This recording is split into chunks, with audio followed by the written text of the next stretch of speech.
1. To preface, this happened last year while I was living with my boyfriend at the time, in an old 2-story house. The front door was downstairs and could be opened with strong force even when locked. We then had internal stairs that led to basically another front door that locked a lot better. Still, the most unsafe I felt in a house, even after I left this guy Nigel, and moved into my own place in a shifty area of town. I couldn't break into that unit, but I certainly broke into the 2-story house a few times. I know. I should have just remembered my keys. So it's a Sunday night. Nigel and I are watching TV in the lounge room, and there's a knock at the front door. I'm not really an announced visitor kinda gal, but Nigel has a few friends that would surprise visit after a binge. Yay.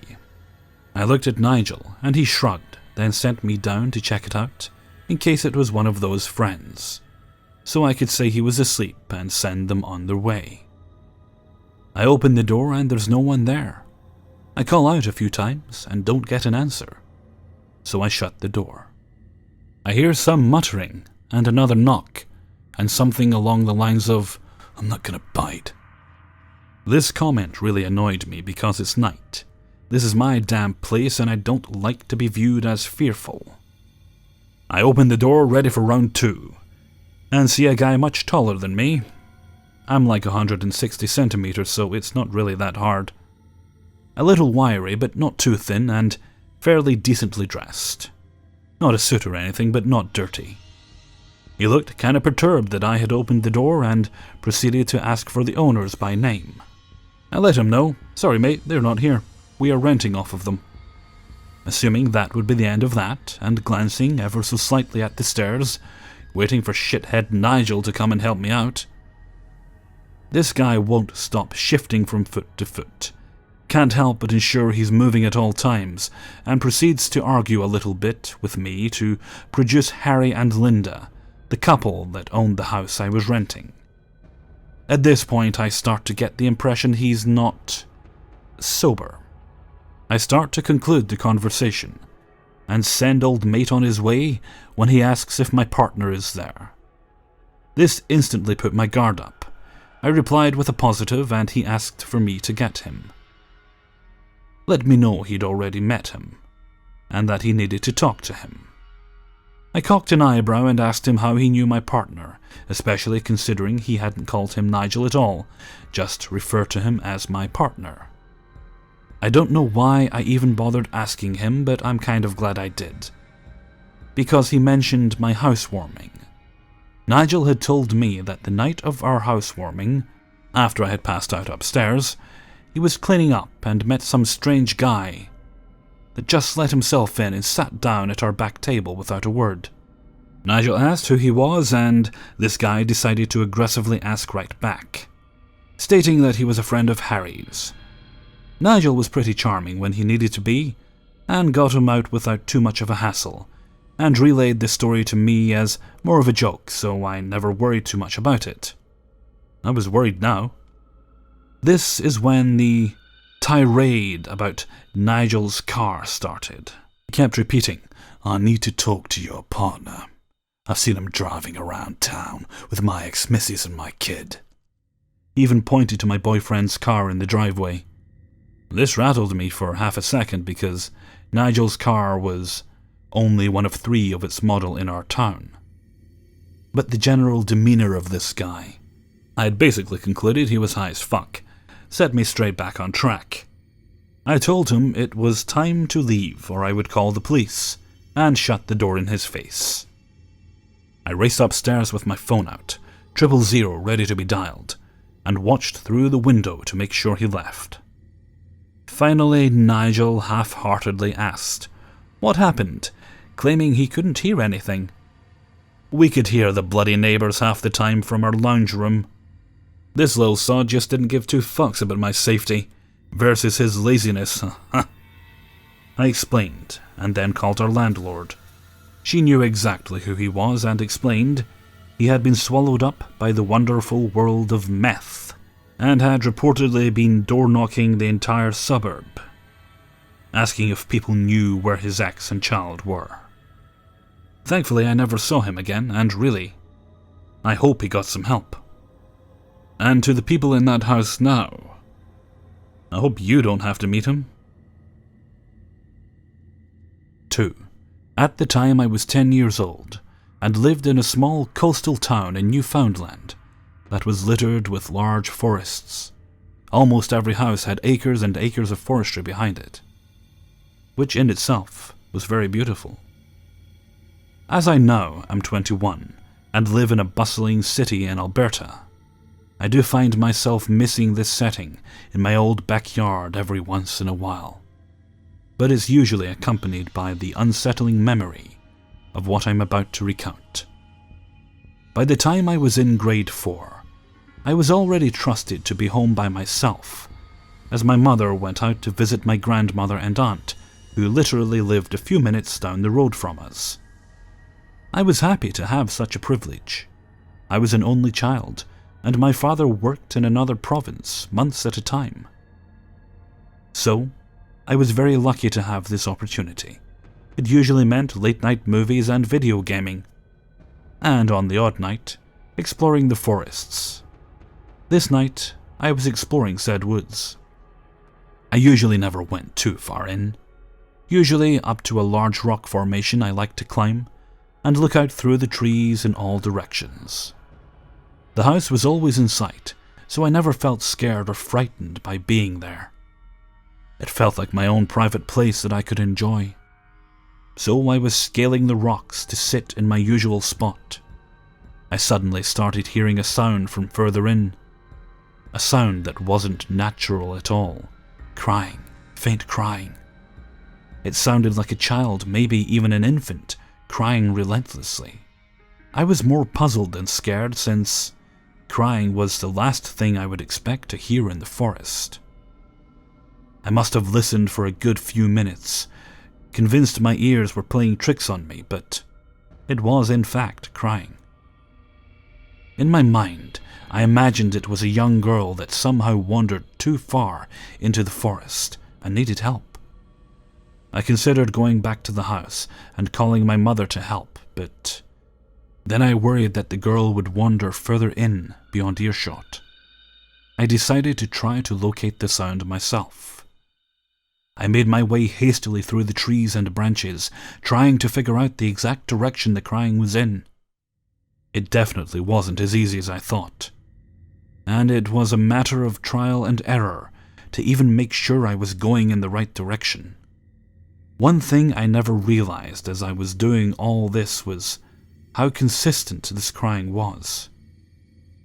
No pauses, no words of any kind, just non-stop sobbing and wailing that had no end.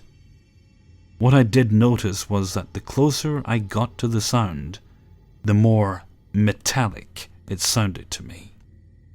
I eventually reached a small clearing that had only a few small trees and bushes and nothing else. I had never gone this far in before, so this was the first time I had ever seen it. When I made my way in, it didn't take long for me to find the source of the sound. A grey tape recorder, one of the biggest I had ever seen, was peeking out of the bushes, and the crying was coming out of the speakers. This really disturbed me, as I had went all this way expecting to find a real person, but it was only a tape recorder. As I was about to shut it off, I heard another sound coming from just outside the clearing on the opposite side. It sounded like steady steps, advancing in my direction. It only took seeing a tall, shadowy figure coming my way to send me running. Fortunately, by some miracle, I recognized my way back by identifying rocks and trees I identified as landmarks. Looking back, this probably saved my life. I never looked back, and I didn't try listening to see if that person was following me. I just kept telling myself to make it home, and nothing else. I had to get home. Once I saw the large rock formation, It didn't take me long to know the rest of the way without needing to survey my surroundings. I was out of the forest in record time, and immediately ran into my home, locking the door and shutting all of the lights off as I went to my bedroom. I didn't want this person to know where I lived, or I would really be done for. After shutting the curtains of my window, I peeked out through them as discreetly as I could to see if whoever had been out there had actually managed to keep up with me. I didn't see anyone, but I stayed by that window for a good hour, waiting for something to emerge out of the forest shadows. But nothing ever did. After that, I went straight to bed. I never did tell my mother about what happened that night, and I also never was able to go back into that forest again. 3. This happened when I was 4 or 5 years old. I was at a rather large toy store with my dad and sister, who is 2 years older than me, so that I could pick out a birthday present for a friend of mine. My dad and I were looking at the Lego they had available, while my sister was shuffling around bored out of her mind. At some point, she wandered away. I was looking at the box of a castle set, wishing that it was my birthday coming up, when my sister returned and tugged on my dad's arm. "What is it, sweetheart?" he asked, without looking away from the box he was holding. I think he also wished it was his birthday coming up. "There's a man... Oh, never mind, he's gone now." My dad looked at her, putting the box back on the shelf. "What man?" he asked. "There was a man who asked if I wanted to come see his puppy, and I said that I'd have to ask you first, but I don't know where he went." My dad took the box out of my hands and put it back on the shelf, then took my hand in his and put his other hand around my sister's shoulders. "Well, let's go find him," my dad exclaimed, and began leading us towards the checkouts exit. Now, like I said, this toy store was rather large, and we were walking very fast. When we got near the checkouts, my sister pointed at a man who was just about to leave the store and said, "That's him." I could see how she recognized him from behind, as he had very long hair. It went halfway down his back. I remember him having a black winter coat on, which was strange because it was a pretty warm day. We walked even faster until we were at the nearest checkout, and my dad said to us, "Stay here with this nice lady for a sec," referring to the cashier. He then ran up behind the man, who was now almost out of the door, and threw his hand on his shoulder so I could hear it. My dad spun him around to face him, then began yelling, "Where's the puppy? Where's this puppy you wanted to show my daughter?" People around started looking over at the commotion, and my dad continued, "You wanted to take my daughter to see your puppy. Where is it? I want to see the puppy too." The man was stammering and stuttering and trying to get away, but my dad had a firm grasp on the guy's shoulder. Turning his head to where we were standing, my dad yelled to my sister, "Is this the guy who asked you to come see his puppy?" My sister silently nodded her head, then looked at her shoes. I think she thought she was in trouble. I didn't blame her. Our dad was yelling really loudly, "Is the puppy in your car? Where's your car? Is that it over there?" He pointed out the glass door into the parking lot. "Or is that your car? Is that where the puppy you wanted to show my 6-year-old daughter is?" I remember thinking that if he just let go of the guy, he could lead us to the puppy. Before I knew it, 3 men in yellow jackets had come. There was a word on their jackets which I couldn't read, though I knew all of the letters. Security. My dad let go of the man, and the yellow fellows had him instead. My sister was crying by this point. My dad walked back to us, once again taking my hand in one of his own, and putting the other around my sister's shoulders. He asked the cashier if she had a phone he could use, and she took us to the office. He called our mom to come pick us up, then assured my sister that she was not in trouble. In fact, she was in the least amount of trouble anyone has ever been in the history of the world, simply by coming and asking for his permission to see the puppy. I asked him if we were still going to see it, and he just looked at me and said, "Sorry, son, the puppy ran away." Our mom came in just a few minutes, and as we were leaving, there were police cars pulling up. "Are they going to help find the puppy?" my sister asked my mom. But she said, "No, they're here for something else." The other day, after reading through a lot of the stories here, I remembered this incident and asked my dad about it.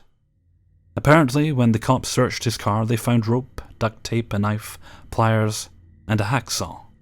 At the guy's apartment, they found a whole shitload of child porn. My dad and sister testified at his trial, and the guy got 20 years, which means, barring other circumstances, he's out now. I also asked my dad if my sister knows about the stuff in his car. He said no, and to keep it that way. Edit. I want to address some of the things brought up in the comments. I'm doing this in the post, rather than reply individually to each comment, in case someone else reads this and has the same questions. Number 1. It was asked how the police got a warrant to search the guy's car and apartment. One person mentioned that he must have consented, fully aware of the items in his trunk. The thing is, I never said they were in his trunk. When the police looked into his car from outside, the rope, duct tape, and hacksaw were on his back seat. The pliers and knife were on his front seat. It was not a kitchen knife either, it was an 8-inch hunting knife, so probable cause. Number 2. As for not knowing there was security, there are 2 points which need to be brought up. First off, at the time, I didn't know anything was actually wrong. Other than my dad yelling, I thought we were just going to go see a puppy. So in my mind, there was no real reason for security to be there. Hence why my sister thought the cops who had arrived were there to help find it. Secondly, I was in kindergarten. I was not exactly what you would call literate. I knew how to sing the alphabet song, and knew how to spell my name. As for the yellow jackets they were wearing, I assumed that was for easy identification and visibility at night. We moved away when I was 12, and they always wore that uniform. By the way, the store was part of a mall, it wasn't standalone. So it was mall security in case you were wondering. Number 3. I've been scouring the web for any news article about this incident. Keep in mind this happened 24 years ago, a time when news was delivered on paper. My dad refuses to tell me the guy's name. In fact, I think he's getting kind of annoyed with me asking him about that day. But the next time I go to the library, I'll try to find anything I can. Number 4, no. We never got a puppy afterward. Unfortunately, my mom was always allergic to dogs, which is why we were so excited to see one. Everyone, Hellfreezer here, and thank you very much for listening to 3 True Scary Stories, episode 166. Wasn't the father in that last story amazing? It was an absolute joy for me to read those lines, and I would hope that were I in a similar situation to him, having to protect kids, I would handle it with as much style as he did, with as much gumption. And you can't blame the little ones for wanting to see the puppy, because they were just teeny tiny kids, and who doesn't love puppies? At least the girl was smart enough to go to her dad and ask permission first. That could have been a much scarier ending had she not. Okay, I would of course like to say thank you very much to everyone whose stories I used in this video. It is very much appreciated. Now let's see where we are for the rest of the week. This is a Monday. We will have subscriber stories tomorrow. More scary stories on Wednesday. I'm sorted for a glitch video on Thursday. Plenty of paranormal stories. And fingers crossed for a TIFU. If I can't get a TIFU together though, I'll probably just do more 3 True Scary Stories, because I've usually got plenty of them. Or maybe I'll do a second paranormal video. We'll see. Hopefully a TIFU though. And with that, I think I'm going to head off for now, so until next time, thank you very much for listening, and take very good care of yourselves.